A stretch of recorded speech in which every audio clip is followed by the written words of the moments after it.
My name's Dave Ketcherside, and welcome to my show, Awaken with DK. And I'm here with Becky, who's an old pro at iWatch Radio, and she's holding my hand, not quite, but close enough. I'll hold it. We're doing this together. Yes, so she's going to help me with my virginal edition of this show, and she's agreed to help me throughout this process, and I'm very, very grateful, and I'm excited to get things started. And maybe I wanted to give you a little bit of background about myself and why this came about, and I think Becky can chime in and help with that as well. And I just appreciate what iWatch Radio is doing, and this is going to be a great ride, so I'm excited. Yeah, I'm excited for you.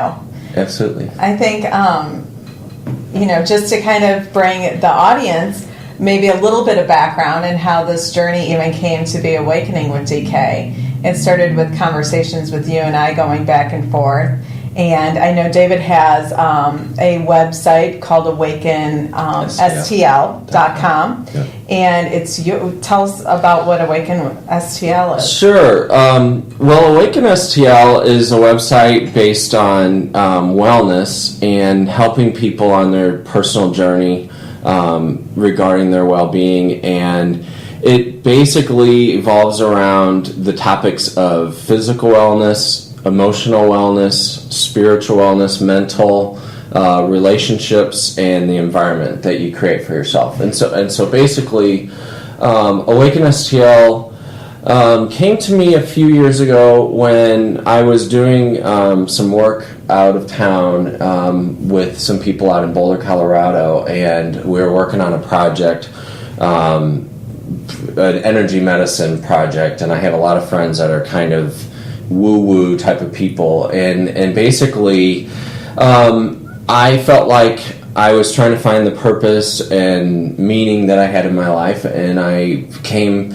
back to St. Louis thinking, I've got all these great people that I've met, and I'm going to bring a lot of energy back to St. Louis. But what I found was there was already a lot of that going on in St. Louis, and I didn't really know that. Isn't that how it always works? Is that kind of once you open up to what's possible or what's out there, it's kind of like you think you have the only red convertible Sundance. Yes, exactly. And then all of a sudden you see everybody's driving one. Absolutely. Well, and actually, I don't know if I told you this story or not. I might have told you the story, but the inspiration came to me a little bit when we were together at Judy Ryan's house. That little Karen Hoffman had that little get together a couple summers ago with Michael Abney and the movie. Yeah. And the interesting thing is, I have a lot of friends that are coaches and whatnot, and I don't consider myself to be very coachable, if you will, because I always have this skeptical side of me, and I don't take generally I don't listen to people very well, and I don't take their direction. So let's take this. Let's kind of do this a little bit, because I am a coach. Yes. And I love coaching. Cool. So what is it that you're afraid of if you were to actually listen to a coach and do something that they asked you to do? I think it's there's certain people that I feel that I am coachable around, and I feel like wellness and coaching and all that stuff right now. There's a lot of people that are out there, and I've always been kind of against authority figures, and I've always been a rebel that way. So any so-called expert in any field, I'm always second-guessing them or whatever. So basically, and I know I'm not answering your question directly, but basically, it's kind of I like always second-guess it. It's like the teacher is trying to teach something, but as soon as they're saying, well, you need to do this, or here's your point, or here's your suggestion, I'm second-guessing, or I'm distracted by other things. So this really is part of how this show even came to be. Absolutely. Is because when we started talking, and David wanted to do a show, and it actually had started out with about AwakenSTL.com and how he could interview a lot of the local experts here and bring a lot of your knowledge and their expertise into it. As we started talking, I said, why don't we document your journey of self-discovery? Right. Because you're just like so many other people out there in the world, and me, I'm not any different a lot of the times. It's what is our passion and our purpose here on earth? Right. It's like we know we have this calling within us, that there's something greater for us to do, that we're to be in service or do more than what it is that we're actually doing right now. It's just, what is that? Right. So that's kind of, Well, the coaching question, to go back to your coaching question, Sure. because I really want to try to answer that. Yeah, because I think that it's going to be I'm going to be honest with you. Yeah. I think it's going to be important to you in this journey is to become vulnerable and do some things that you may be a little uncomfortable with. And now that it's out there, and I know you don't like to listen. Yeah, that's right. Yeah. You don't necessarily always like to listen and do something that makes you feel maybe just uncomfortable. Yeah. Maybe it's not that. I think because I see some similarities in myself. I'm very hard-headed myself. Yeah. And I have a tendency to make up all kinds of reasonings why I should not be doing something. Right. When really I just feel uncomfortable doing it. So do you think maybe that's part of what it is? Yeah, I think that's part of it, but I also think that it's maybe a trusting factor and a belief factor. Mm. So what if you actually did what this coach said to do? Mm-hmm.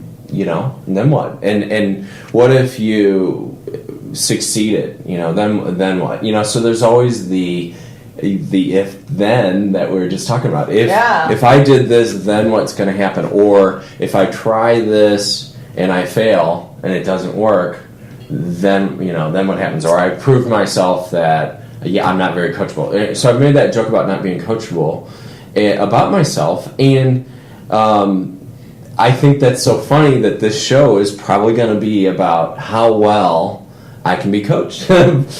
Possibly. Could be. Quite possibly. We really are. We're kind of creating this show as we go, which I'm completely okay with. I think I think that's what makes it fun. Yeah. Is because if we were to demonstrate in this show what so many people's lives are like, where we're questioning, should I be doing this? Should I be doing that? Instead of it just being a journey. Because it really is. There isn't a right or a wrong. Right. Exactly. Absolutely. So you've had a lot of stuff go on. Oh, yeah. Even since you committed to doing this show. Oh, yeah. And this is what I tell people all the time, is that by simply making a commitment, by choosing to do something and move forward with it, things will start showing up in your world that needs to be cleared in order for you to move forward. Right. So in that showing up, some of it could seem chaotic, could seem confusing, or just like the world is all falling apart around you. But what I can tell people is that if you take that as a clearing, look at that all as a clearing. This all needs to be cleared up and moved away in order for me to move forward on this journey and to succeed at what the next step might be. Right. So tell us a little bit of what has happened in your life since you made this commitment just a few weeks ago. Well, what's occurred to me, what actually even driving here, what occurred to me is so often I try to picture in my mind how perfect everything should be. And instead of just... Okay, so let me pause you for a moment. Yeah, okay. I have to connect with my audience. Perfection. It's a misconception. Right. Perfection is a misconception. It doesn't exist out there. What your perfection may look like will be different from somebody else's perfection. So that is judgment. Yeah. Oh, I know. So if you are one of those people that is always looking at perfection, my guess is you do a lot of judging. Not only of others, but maybe more so of yourself. Mostly myself. Yeah. Absolutely. Mm-hmm. I like to, when you talk about judging, it reminds me of how we often mess around with language and how we really don't understand the difference between words. And so, like, for me, I think of judging and discerning. And most people go into their life instantly judging, like, kind of car you drive, this, your hair, your clothes. Everybody sort of judges that way, but in a way we're wired naturally to discern things. It's when we add that meaning. This is red, that's bad. This is blue, that's good. So I often think that I don't know if it's judging other people or other things. I just think I'm wired to always kind of check out the differences of things. And also, I'm very hard on myself. And I judge. So let's backtrack. You were on your way here. On my way here. Envisioning just things in general. My business, Media Box, Awaken STL, the portal website that I'm building, this show. And so I'm thinking about what I have to do to make all these things just the right way, and I'm thinking, okay, the website is really close to we're cutting over our new website. We're very close. Our deadline is next week, and it has to be a certain way, certain functionality, certain look and feel, and the whole 9 yards. Well, I'm already about a month behind, so it's like going back to things just being just right, or being perfect or whatever. It really gets in the way of momentum in that, and I just feel like some people say you just need to get out of your own way, and so it occurred to me driving here that a couple things happen. One is either things get delayed. That's one coping mechanism that I have to deal with, hoping things are perfect. The other thing is I'll just wing it, like getting here on the show. I'm running late. I'm doing a graphic at the last minute. I'm doing all this kind of stuff. So, and it's almost like a built-in excuse of, well, it wasn't perfect, so I just did that thing in a couple minutes anyway, so it's okay that it's not perfect. So, so I have these little weird. I want to ask you a question. On a scale of 1 to 10, when it comes to commitment, how committed do you feel you are? On a scale of 1 to 10, in aspect to your life in general. Yeah. And you can take different things, your relationship, awesome. Working out. Yeah, I would have to break it into categories. But if you took it into an average, on a scale of 1 to 10, 10 being really, really committed, where do you think you may fall? Something in the 4 to 6 range. Okay. So if I can give you some feedback, because this is what I find with a lot of people who judge themselves quite frequently.